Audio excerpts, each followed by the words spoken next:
Katika safari ya kuijenga Tanzania yenye usawa na maendeleo, Wizara ya Ardhi, Nyumba na Maendeleo ya Makazi imekuwa mstari wa mbele katika kufanya uboreshaji katika utekelezaji wa majukumu yake ili kuhakikisha huduma zinasogezwa karibu zaidi na wananchi, hususani haki ya kumiliki ardhi kwa urahisi na ufanisi. Lengo likiwa ni kuboresha huduma.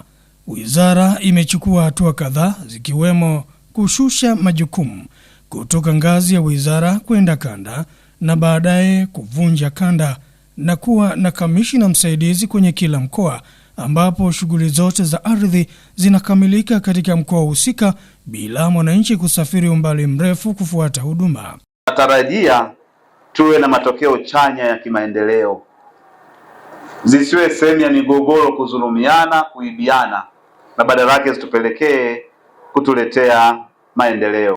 Kliniki za ardhi ni mkakati mwingine wa wizara chini ya serikali inayoongozwa na Mheshimiwa Rais wa Jamhuri ya Muungano wa Tanzania, Dr. Samia Suluhu Hassan. Huduma hizi zimekuwa daraja la mawasiliano kati ya wananchi na Wizara ya Ardhi, zikileta suluhisho la haraka kwa changamoto za ardhi, zikivuka mipaka ya mikoa na kufika hadi vijijini na wananchi kupata huduma katika mitaa na vijiji vyao. Nipo na kibunda cha hati. Ndoto niliyokuwa naitegemea ndio. Furahi sana. Nimeanza kuitafuta hii hati tokea mwaka 2019. Naifuatia hii hati yangu.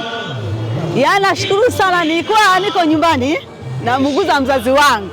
Mume wangu nikamwambia, "Mama, kufuatilia hiyo hati na kuomba ikitoka nipigie simu." Kweli jana mume wangu akanipigia simu. "Mke wangu, njoo hati imeshatoka, njoo usaini." Sikuamini. Kweli nilikuwa sikulala. Nikaamka mapema sana. Nikapanda basi nikaja hapa.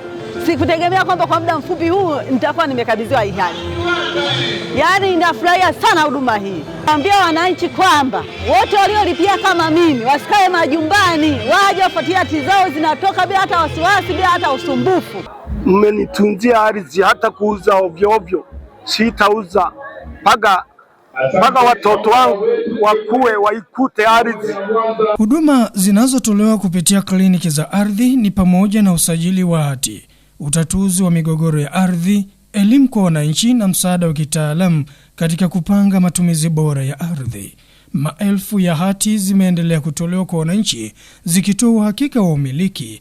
Mamia ya migogoro imetatuliwa na wananchi wamepata mwanga wa namna bora ya kutumia ardhi kwa maendeleo ya familia na taifa kwa ujumla.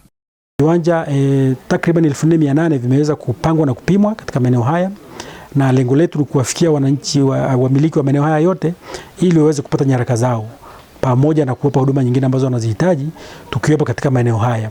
Na mpaka sasa takriban wananchi 594 katika maeneo haya yote katika mkoa wetu wa Njombe tumekwisha kuwahudumia na wameweza kupata hati zao zilizosajiliwa. Na wananchi kumekuwa na mwamko mkubwa sana. Mageuzi ya kidijitali yameleta mapinduzi makubwa kupitia mfumo wa e-ardhi ambao hivi sasa unatumika katika mikoa 5, huku jitihada zikifanyika ili mfumo huu utumike kote nchini. Huduma za usajili wa hati, ulipaji wa kodi na upatikanaji wa taarifa muhimu sasa zinapatikana kiganjani kwa njia ya mtandao, na hivyo kuimarisha uwazi, kuondoa urasimu na kupunguza ucheleweshaji. Mafanikio haya ni ushahidi tosha kuwa serikali inayoongozwa na Dr. Samia Suluhu Hassan, ambaye yeye amedhamiria kuondoa kero za wananchi na kuharakisha maendeleo. Serikali yake kupitia Wizara ya Ardhi imeendelea kufanya maboresho ya sera za ardhi ili kuhakikisha usimamizi bora wa ardhi, usawa wa wanawake na wanaume katika umiliki wa ardhi, kuimarisha utoaji wa haki kwa wananchi wote na kuimarisha maendeleo endelevu. Kabla ya uhuru tulianza kuwa na sheria ya ardhi ya mwaka 1923, Mheshimiwa Rais. Sheria ile ilitungwa na mkoloni Mwingereza, na sheria ile tulienda nayo mpaka mwaka 1967 ambapo tulikuja na azimio la Arusha, Mheshimiwa Rais. Baada ya azimio lile la Arusha, sheria nyingine iliyotungwa kuendana na masuala ya ardhi ilikuwa ni sheria ya vijiji na vijiji vya ujamaa mwaka 1975. na baada ya pale hakukuwa tena na sheria nyingine yoyote iliyokuwa imetungwa. Tunamshukuru Mungu kwa kutuongoza kuandaa sera hii kwa ustawi wa nchi yetu. Nitumie fursa hii kuipongeza Wizara ya Ardhi, Nyumba na Maendeleo ya Makazi, wataalamu na wadau wote walioshiriki kufanikisha kuandaliwa kwa sera hii. Maboresho haya ya kuanzishwa ofisi za ardhi kila mkoa, kuanzishwa kwa kliniki za ardhi, kuanzishwa kwa mfumo wa kisasa wa e-ardhi na uwepo wa sera ya ardhi umeifanya Wizara ya Ardhi kuwasogezea wananchi huduma karibu zaidi, kujenga imani, kuboresha makazi na kuchochea maendeleo ya kijamii na kiuchumi. Ardhi ni mtaji. Itunze, ikutunze.